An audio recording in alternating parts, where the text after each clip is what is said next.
The towering widow announced it to a struggling cowboy standing in the middle of his half-collapsed barn like a thunderstorm wearing boots. Caleb Hartley dropped the shovel mid-lift. Straw sprayed, his breath snagged. No one had spoken to him like that in years, not even close. Mara Caldwell didn't wait for a reply. She stepped closer, looming. Her coat snapped in the wind like a banner, mud up to her calves, hair untamed, face set like carved granite. "You're broke, bruised, and bone-lonely," she said, eyes fixed on his. "And I've got land, firewood, and the kind of quiet most men would bleed for." She drew a folded paper from her coat. "Marriage contract. No flowers, no ring, no hand-kissing, no whispered lies," she said. "Just work, food, a roof, and maybe one day a girl child strong enough to outlast both of us." The only sound was the wind snapping through a hole in the barn wall. Caleb didn't move. His hands, blistered and trembling, still clenched the splintered handle of a tool older than he was.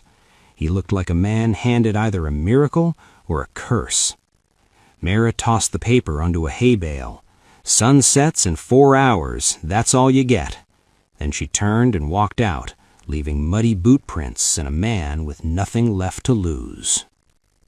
2 months earlier, Caleb Hartley had been riding cattle, fists full of hope and a future still holding shape. But hope had a way of bleeding out slow. His horse was dead, his brother gone, his ranch stolen from under him by a banker with ink-stained hands and a polished grin. Mara Caldwell knew all of it, and still she chose him, not for love, not for charm, because he was the last honest man in Red Basin, and she didn't have patience for men who smiled while lying. At sunset, he walked onto her ranch with his name signed on that paper and his father's knife strapped to his thigh. Not because he expected trouble, but because something about Mara Caldwell made you walk armed. She waited on the porch, arms folded, firewood stacked behind her like a wall. The house at her back was stone and muscle, larger than he'd imagined, like her. "I signed it," Caleb said, holding out the paper. Mara didn't take it. She just looked him over once, eyes traveling from his boots to the way his shoulders sagged from too much life gone wrong. "You still want to die?" she asked plainly. He blinked. "Because I'm not marrying a man who's halfway out of the world," she added. "I need someone who will stay, someone who will fight when she cries at midnight and ask why her hands ain't small like other girls." Caleb swallowed hard. "I'm not leaving," he said. Mara nodded once. That was enough. They married 2 days later with a rusted horseshoe nailed to the altar post, a preacher who owed Mara 3 favors and only the wind for a choir. Mara didn't wear white. She wore black with boots and a wide leather belt like she was riding into war. Caleb didn't wear anything new, just cleaned what Louis had left and combed his hair with his fingers. When the preacher said, "Do you take this man?" Mara cut in with, "I do. Let's get on with it." The townsfolk didn't understand it, whispered, pointed. She could have married anyone. She's lost her mind. He's half a man. Mara didn't care. She never had. The first night, Caleb slept on the floor, not because she told him to, but because the bed felt too big, too clean, too permanent. Mara dropped a blanket beside him and said nothing. She didn't expect tenderness. She expected labor, and labor is what they did. Sun up to sun down, they built a life like it was a fence post, one hole, one nail, one blister at a time. He fixed the north gate. She chopped faster than he could stack. He showed her how to mend a wagon wheel. She showed him how to dress a deer before it bled out. They didn't touch, not once. But at night, when the wind rattled the windows and coyotes cried like lost babies in the dark, they listened to each other breathe through the wall. And somehow, that was enough. One morning, she brought him a steaming mug and a bowl of stew so thick a spoon could stand in it. "Why do you want a daughter?" he asked. Mara sat beside him on the porch. Cold air burned their faces, but neither flinched.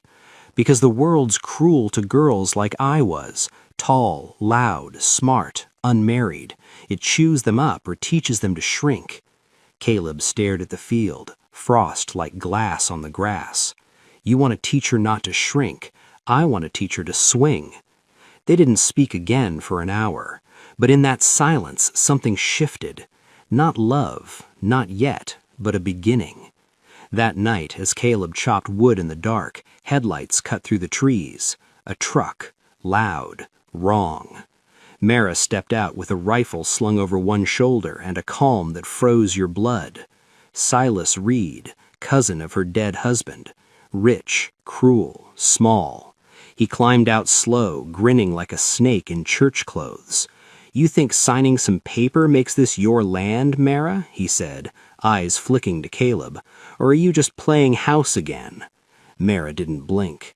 You've got 10 seconds to drive off. Or what? Silas laughed. Caleb didn't wait. He stepped forward, still shovel in hand, and stood between Silas and the porch.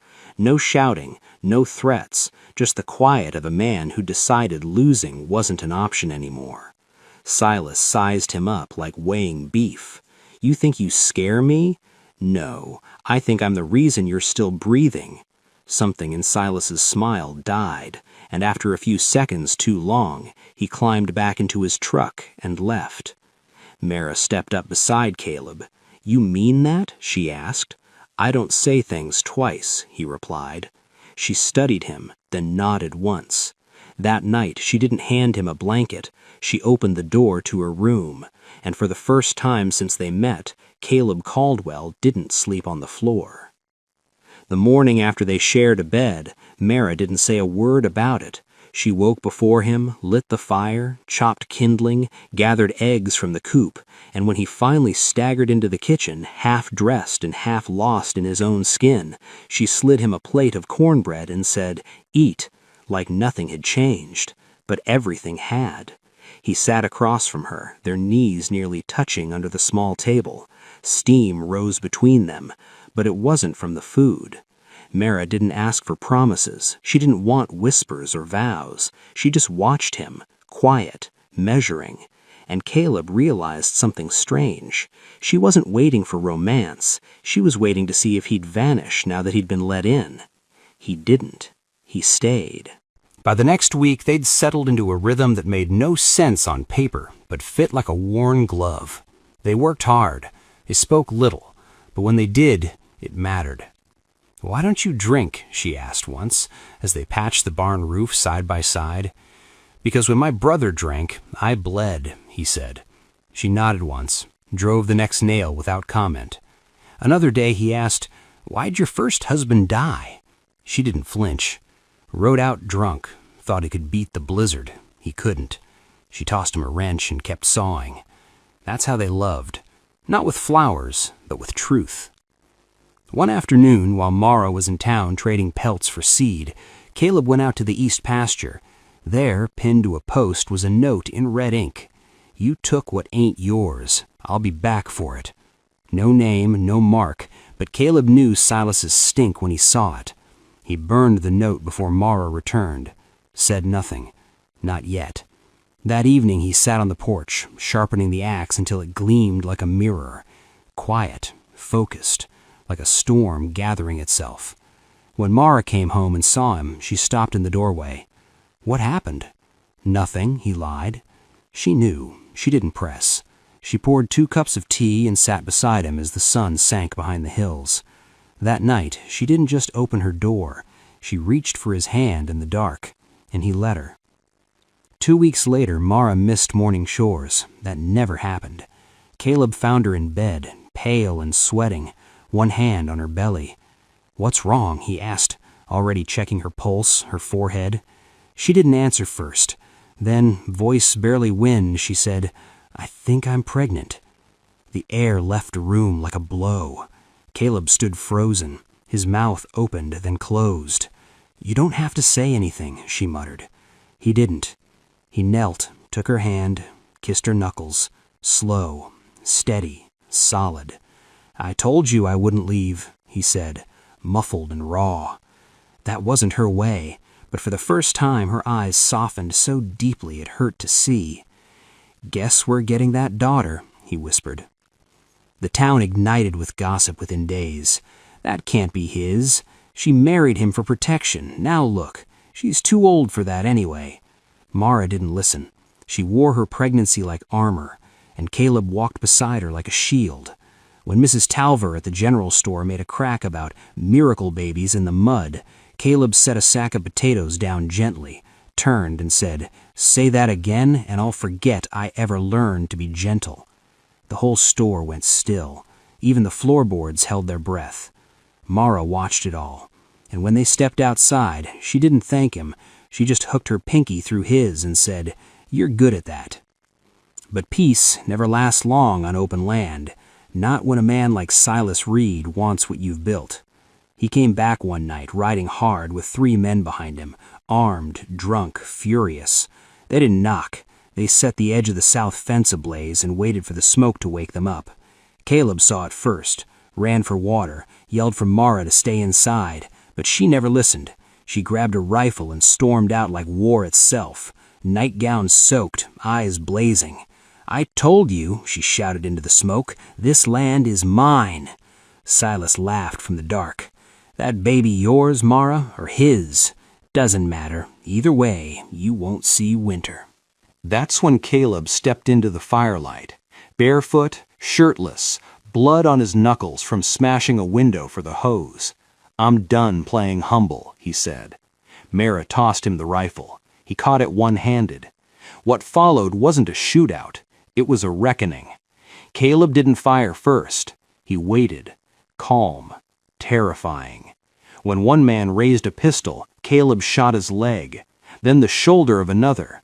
The third ran before lifting his gun. Silas stood alone, shaking. "Go," Caleb said. "You bring fire here again, you won't limp away next time." Silas hesitated. Then Mara stepped up beside Caleb, second rifle raised, barrel tilted just enough. Silas left. He walked.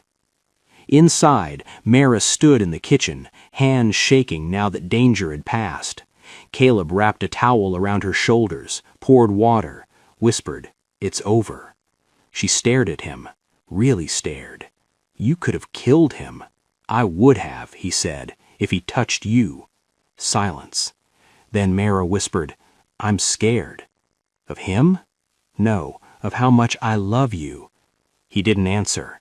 He kissed her forehead, soft as a vow. Foreheads touching, she breathed, "Marry me again." He smiled. "You already did." "Do it right," she said. He nodded. "I'll even get a ring." They married again that fall. No preacher, no crowd. Barefoot in the back pasture, standing in a circle of wild sunflowers Mara grew from her mother's seeds. Caleb slipped a simple silver ring on her finger, his mother's. Mara didn't cry, but her hand trembled as she slid her grandfather's band onto his. He said, "With this ring, I promise to stay, to fight, to raise whatever comes, even if the world don't understand." She said, "With this ring, I promise never to shrink so you can feel tall, and never to let you fall alone." They kissed once. It was more than paper or prayer ever could be. The baby came early, too early. Labor began in a snowstorm, wind howling, ice thick on the windows, no help for miles. Mara screamed once, bit down on a rag. She didn't want Caleb to see her break. But Caleb didn't flinch. He boiled towels, hauled water, sat behind her, letting her crush his hands until bones screamed. At 3:14 a.m., under lantern light and God's thunder, their daughter came into the world, red-faced and furious as the wind. Mara clutched her, sobbing into her hair. You came anyway." They named her June for the month Mara's mother died, the only month that ever felt warm in Montana. Caleb held her like fire. Right there in the storm, he said, "I swear I'll teach her to swing back." Mara looked up, exhausted and fierce, "And I'll teach her never to apologize for being strong." The ranch changed after June. Not the work, that stayed brutal, but the way they moved through it shifted. More smiles, more touch. Mara sang while cooking, off-key, joyful. Caleb started writing in a notebook hidden under the mattress, notes for June, just in case. The world still judged, still whispered, but inside their stone house, laughter lived again, and June, small and wild-eyed, became the flame that lit it all. 3 months later, a rider came to the gate. Mara rocked June by the fire. Caleb answered, sheriff's hat in hand, eyes low. I thought you should hear it from me. Silas Reed's dead. Caleb didn't move. Mara rose slowly. Firelight carved her face. How? Drunk. Fell into his own well. Took a few men with him. One survived. Said Silas planned another run at your place. Caleb closed the door without a word. The storm that night wasn't outside. It lived in them. You think it's over? Mara whispered. Caleb knelt, touched June's foot. No.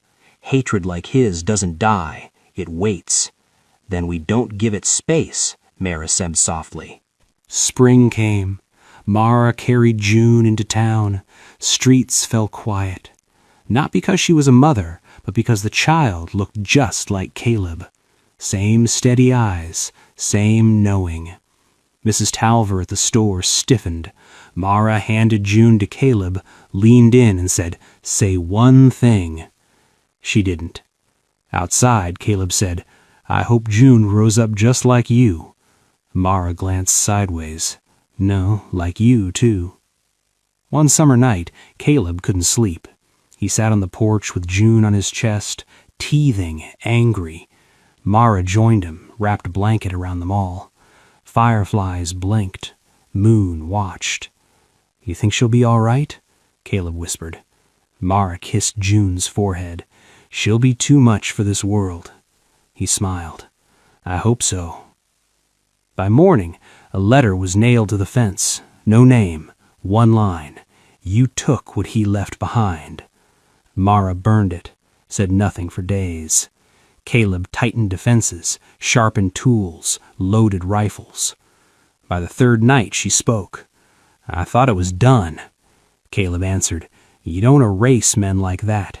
You outlive them. You outteach them. You outlove them." Mara looked at June. "She's why they'll come again." "No, she's why we stand." 5 nights later, fire flared at the fence. Distraction. Men moved quiet. Paid. One lunged. Caleb fired. Another fell to Mara's shot. "Who sent you?" "Jared's brother," the man gasped. "He wants the girl." Mara said calmly, "We already named her." She fired into the dirt. He ran. Later, Mara leaned on the fence exhausted. "I'm tired." "I know. You think we can raise her without making her carry this? We raise her to break it." They built a gate. Callahan Ridge, home of June, born of fire, raised by storm. 10 years passed. June grew tall, rode early, shot clean, built fences without complaint. Townsfolk whispered. At home, Mara called her iron, and Caleb read her poetry when her hands blistered. Each night, Mara said, "The world fears girls who don't flinch." June whispered back, "Then I won't." One fall day, June asked, "Why did Mama choose you?" "Because I needed her, and she needed someone who wouldn't run." "Did you ever run?" "Only toward her." Mara died one spring morning. Same chair, sunlight, lilacs. Caleb sat beside her, holding her hand. "I'm still here." He buried her under the sunflowers, carved the stone himself. Mara Caldwell, storm unbroken. On June's 18th birthday, she told Caleb she was leaving, to learn, to fight better. He nodded. "You'll come back." "I will." She hugged him. "I love you, Daddy." He whispered, "I never needed a strong daughter, but I'm glad I got one." As she rode off, Caleb stood at the gate, dust fading. And in the wind, he heard Mara's voice, "Raise her not to flinch." And he answered, "We did." If this story stirred you, if Mara's fire or Caleb's quiet devotion reminded you of someone, or if June made you believe in a stronger legacy, don't just walk away. Share this story, leave a comment, and tell us where you're listening from. Like the video, subscribe, and stay with us for more tales that linger long after the dust settles.